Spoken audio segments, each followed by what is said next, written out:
part de soi, en chemin vers mon destin. Quand, pour la dernière fois, avez-vous pu ressentir une exultation pure? Quand, la dernière fois, avez-vous pleuré à chaudes larmes, de nostalgie ou de soulagement? Quand, pour la dernière fois, vous êtes-vous émerveillé? Quand, pour la dernière fois, avez-vous ressenti une peur forte, primale? Pas quand on ouvre le dernier relevé de prélèvement d'URSSAF. Je parle d'une peur primale, celle qui, un beau matin, vous fait dire que vous n'êtes peut-être pas au sommet de la chaîne alimentaire. Quand ne vous sentez-vous pas en mode autopilote, multitâche, sous dopamine? Quand vous sentez-vous connecté à vous-même, à votre nature profonde, à votre humanité? Qui êtes-vous finalement lorsque vous vous dépecez des injonctions sociétales, parentales, de ne pas faire ce que l'on attend de vous? Il y a 5 ans, et cela faisait déjà 8 ans que je dirigeais une entreprise, et j'étais à bout de souffle. Cette entreprise de conseil sur la métropole, c'est une belle entreprise, mais j'avais relevé un certain nombre de défis, et vous savez, comme le hamster dans la roue, 8 fois d'affilée, donner des objectifs, piloter les objectifs, etc. Vous connaissez ça. Nous avions posé une vision d'avenir inspirante, mais j'étais à bout de souffle, je n'avais plus de jus. Et perte d'inspiration, et du coup, dans la force managériale, je ne transmettais plus l'essentiel. J'ai donc proposé à mes associés de référence à l'époque, qui m'ont permis de le faire, d'aller marcher pendant 2 mois sur le chemin de Compostelle. Alors, ils me disent, mais effectivement, tu peux aller marcher sur le chemin de Compostelle. Ce qui compte, par contre, c'est que l'entreprise ne s'en trouve pas trop impactée. Donc, on met en place des instances, on forme les collaborateurs sur de la négociation raisonnée pour pouvoir prendre un certain nombre de décisions, de coopération. Et me voilà en parallèle que je transforme l'entreprise à faire mon sac. Un beau jour, le 16 mars 2019, je claque la porte de chez moi avec mon sac à dos, le sentiment d'avoir fait ce qu'il faut pour l'entreprise, et je ressens cette forme d'excitation identique à celle que j'avais ressentie 32 ans plus tôt en quittant le domicile de mes parents pour aller faire mes études à 70 km de là. Me voilà donc parti sur le chemin de Compostelle, ne sachant pas trop à quoi m'attendre, moi qui prends la voiture pour aller chercher une baguette de pain. Et devant moi, 1600 km, et l'espoir tous les soirs de trouver un gîte, avec soit une chambrée de 6 pèlerins, soit 180 pèlerins, parfois jusque 400 pèlerins. Et s'il vous plaît, un peu d'eau tiède pour la douche.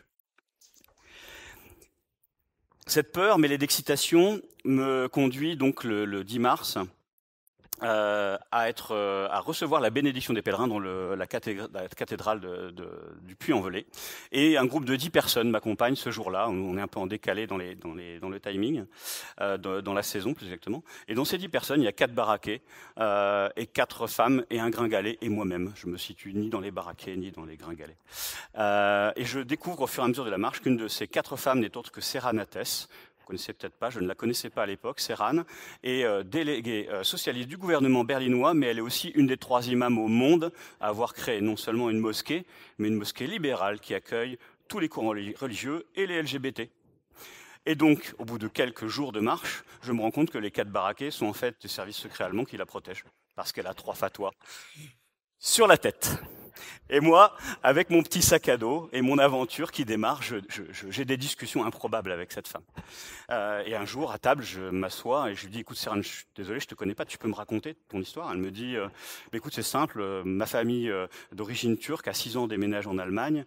Moi, à 13-14 ans, je me sens attiré plus par les femmes. Ça va être compliqué dans ma famille qui est dans l'islam traditionnaliste plutôt. Et du coup, il faut que je m'émancipe, il faut que je travaille. Donc elle va travailler dans un dispensaire pour femmes violées, femmes battues, pour financer ses études de droit, et à l'âge de 21 ans, travaillant dans ce dispensaire, un fou furieux arrive avec un flingue et tue tout le monde. Et elle reçoit une balle dans la gorge. Et elle s'effondre. Et elle se voit mourir. Et elle se voit mourir. Et elle entend une voix qui lui dit « Tu veux rester ou tu veux venir avec moi ?» Et sa réaction, c'est « Je suis trop jeune pour mourir, je veux vivre ». Elle se réveille, les médecins arrivent, s'affairent à la sauver, et elle sourit, parce qu'elle sait qu'elle va vivre. Je peux vous dire que depuis ce jour-là, rien ne l'arrête. Et son combat à elle, c'est une entreprise d'un autre type, qui est la position de la femme dans un islam qu'elle voudrait moderne. Autant vous dire que ça commence fort. À mesure que nous avançons sur le chemin, il y a 3 semaines, on va dire, de dégrossissage. La première semaine, c'est on est enfermé dans notre corps. La seconde semaine, on est enfermé dans notre cerveau. Et la troisième semaine, on s'ouvre sur la connexion au reste du monde. Je vous parlais de la seconde semaine, en l'occurrence, puisque il s'avère que quand on a une idée qui pousse, elle revient inexorablement. Si on ne veut pas la traiter, elle revient. Forcément, on est seul. Et on a du temps. Et on a peu de temps dans nos vies. Et donc, ce qui s'impose à moi à ce moment-là, c'est comment agencer les verbes avoir, faire et être. Voilà, je pars avec ces questions-là. Et à mesure que j'avance sur le chemin, que mon corps se fait, je me retrouve dans cette 3e semaine en connexion. Et un fait du hasard ou pas, à un moment donné où vous allez facilement percevoir l'image d'Épinal, je me retrouve au sein d'une forêt dense, un trait de soleil qui perce cette forêt, et je me dis, waouh, que la nature est belle. Et je me dis, mais cette nature qui est belle, en fait, j'en fais partie. Et si la nature est belle et que j'en fais partie, ben, peut-être que moi aussi, je suis beau. Peut-être que si je suis aimable, peut-être que je peux m'aimer. Peut-être que je peux m'apprécier. Voilà. Et à ce moment-là, une deuxième idée pousse. Mes parents décédés, finalement, ils font aussi partie de cette nature. Et dans un 10e de seconde, c'est comme si un engrenage se mettait en route. Je tourne 3 pages de deuil pour dire « je suis enfin complet ». Je me sens complet. Voilà. Donc je suis complet, je suis rayonnant. Je vous accélère la fin de ce chemin sur Compostelle. Et évidemment, le moment de revenir est difficile. D'abord parce que ça sent le bitume. Dans nos villes, on ne s'en rend pas compte, mais quand on s'en extrait et qu'on y revient, ça sent fort. La deuxième chose, c'est la promiscuité qui ne m'avait pas dérangé, alors que nous étions dans des chambrées improbables, qui là me dérange ne serait-ce que dans les trottoirs, dans les réunions. Donc ce sentiment de promiscuité, il faut retrouver une forme de sociabilisation pour retrouver la vraie vie. Et c'est là la question. Est-ce que la vraie vie, c'est cet hurluberlu qui va faire la montée et la descente d'équivalent de 3 fois l'Everest, ou qui est cramé 4000 kilocalories par jour, ou est-ce que c'est le dirigeant qui met son costume pour aller s'enfiler un croissant beurre au pot d'accueil du dernier arrivé? Quoi la réalité? Voilà. Et je me sens à ce moment-là réaligné avec moi-même, fort dans mes convictions, je me sens estimable.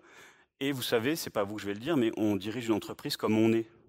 Et moi, je suis parti, l'entreprise, c'était une entreprise classique avec un modèle pyramidal, et je suis plus cette personne. J'avais plus envie d'être dirigeant, j'avais envie de devenir leader, j'avais envie d'être reconnu et d'inspirer autre chose. Alors, cette force que je n'avais pas en partant, je l'ai retrouvée en revenant. Et la chance que j'avais eue, c'est qu'on avait posé la vision qui était inspirante. Et donc j'ai pu me réapproprier cette vision et amener l'entreprise à se transformer avec un modèle qui s'appuie sur une forme de sociocratie, mais en injectant les principes de l'entreprise apprenante. Tout part de soi. Dans ce modèle d'entreprise apprenante, le dirigeant a changé, l'entreprise peut changer, mais ça n'est pas un long fleuve tranquille. Cette transformation s'est faite sur la durée et d'abord violemment. La première chose, c'est qu'on supprime les jobs de manager. Donc les managers ont dit « t'as un boulot, c'est super, tu peux être consultant, mais t'es plus manager ». Donc forcément, ces gens-là, en partie, s'en vont. D'autres qui aspiraient à devenir manager se disent bah, « il n'y a plus de manager, ben, moi je m'en vais, je veux être manager ».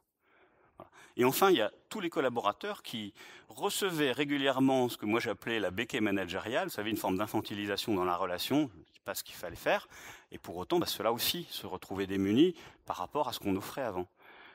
Donc 30% de turnover la première année sur une boîte de conseil, je peux vous dire que ça fait mal. Et puis sont venus progressivement remplacer des consultants beaucoup plus autonomes dans leur posture, en quête d'apprentissage, en quête de transmission, et dans un protocole qui permettait de le faire. Et donc, effectivement, le bénéfice de l'entreprise, au bout de 3 ans, a été de multiplier par 2 la rentabilité, avec une marque employeur significative et un modèle d'organisation qui était autoporté. Moi, j'appelle ça les courants chauds, vous savez, comme un planeur qui prend un courant et qui vole. Alors qu'avant, j'avais l'impression quand même d'être dans un bimoteur qui faisait un peu de bruit et que j'essayais de tenir à bout de bras. Voilà. Donc je me sens accompli à ce moment-là. Je décide, avec mes associés, de céder mes parts de l'entreprise. Et pour le coup, vu que je me sens réaligné, je me sens aussi en possession des moyens pour mon avenir. Donc je deviens mentor de dirigeants, je coécris un livre, je fais quelques témoignages de ci, de là sur ce métier. Je me réinvestis dans une entreprise digitale. Bref, mon témoignage est aussi de dire que je suis parti avec avoir, faire et être, et je suis revenu avec être, faire et avoir. Et c'est pas une conviction sur laquelle je veux vous embarquer, c'est un hymne à la vie, en fait. Cet hymne-là, c'est d'écouter ces convictions profondes, c'est de se reconnecter à la nature ou à sa nature, d'écouter cette petite voix de petit enfant, j'en ai pas parlé, mais on a une forme de régression sur le chemin qui fait qu'on pense à manger le midi et où est-ce qu'on va dormir. Les choses deviennent simples, mais comme elles sont simples, tous les rêves d'enfance remontent. Donc s'affranchir de nos injonctions parentales, sociétales, pour découvrir notre nature, tout part de soi, la transformation du dirigeant pour aller vers la transformation de l'entreprise. Et j'ai envie de vous poser une question. Et vous, comment trouvez-vous votre chemin vers l'estime de soi ? Merci.